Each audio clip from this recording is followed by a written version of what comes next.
So, how y'all doing? It's Jared. I've been watching a lot of TFB TV. It's the firearms blog YouTube channel. So naturally, I kind of got top fives on my mind, right?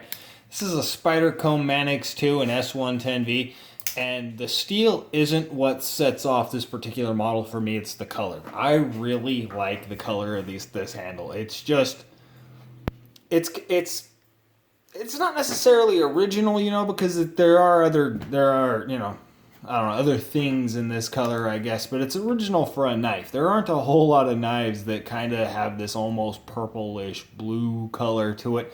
And as well, the ergonomics of this thing, it's kind of a Goldilocks knife, honestly, because it's just big enough. You can see my hand almost wants, it's just right up there next to the edge, but that's to accommodate this, the finger choil area here. And the finger choil takes away from the blade. You're actually losing a lot of cutting edge with this, potential cutting edge with this, the way that this actual design is done, but it gives you that little forward finger choil. So this is like it's Goldilocks knife. It's right in the middle of everything. It's not necessarily. Yeah, I want to use the word compromised, but that kind of has a negative connotation, and I don't mean it as in a negative way. But yeah, everything on this knife seems to be compromised.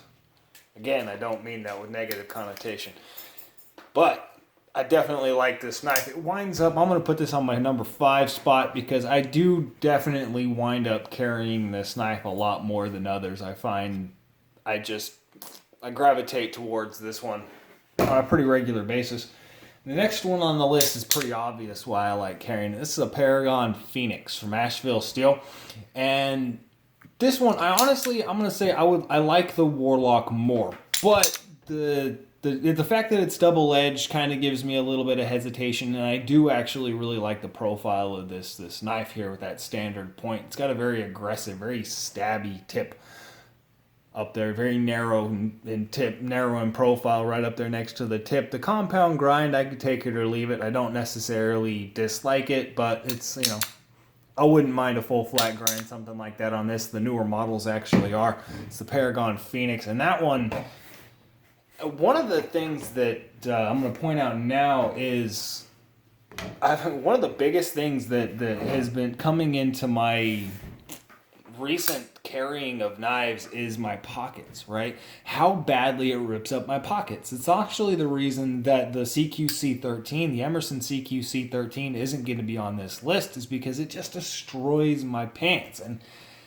I never thought that that would be a major concern for me, but it's gotten to the point now where it's ridiculous how fast some knives would just eat the crap out of your pants. And so most of these knives have a smooth section. That's a big plus for me on what I'm looking for in a pocket knife these days. This is a ZT0452CF carbon fiber.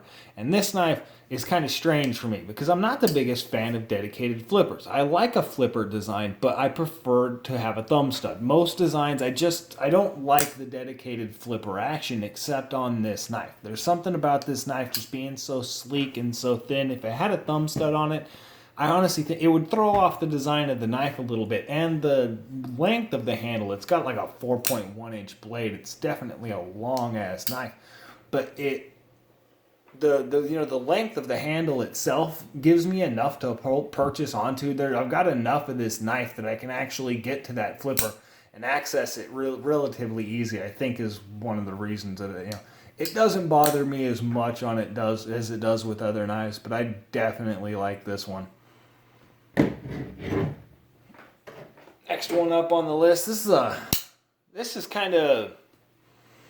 knife is very interesting for me because it's not necessarily it's definitely a combination of things that make me carry this one so much. This is a Spyderco Endura 4 with a Damascus blade and a titanium handle, right? It's a DPS 15 VG10 Damascus. It's a Damascus cladding with a VG10 steel core if you're not familiar with it. But this knife makes me feel more high end than any other knife that I have. And it's not that expensive of a knife. It's sub $200, but it's got this there's an element of grace to it, and the fact that it has the Damascus blade with the titanium handle, and it is a lockback, right? There's that era of elegance and classic, just overall design with the fact that it's a lockback type, in combination with the titanium and the Damascus. It just seems classy, it. I don't know. If I was ever in a tuxedo, this is probably the knife that I would carry. It would have to be in your suit at that point because it's heavy as shit, but in comparison. The last one up on the list is the Chris Reeves Inkosi. And this knife is just freaking excellent, actually. I took down my review on this knife because the reason I wanted to do the review without saying Sebenza, because everybody compares this knife to the Sebenza, and when I did, I made like a 14-minute video on it and realized that you kind of have to compare this knife to a Sebenza to make a proper video on it. So I took that down. I'll make another one at some point, but this has been my most carried knife as of recently.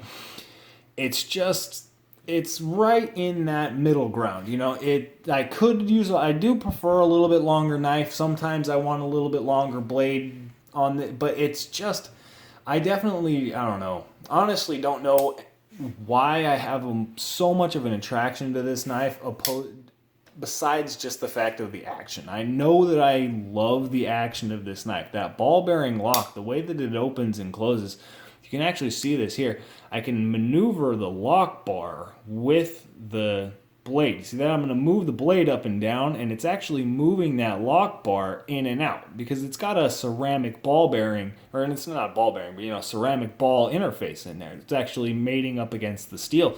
And so the little ball rounding around that corner actually pops the knife open right at the end of the travel of this blade.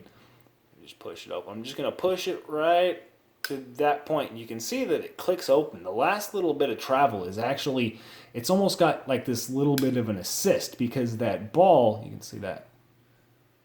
It'll focus again.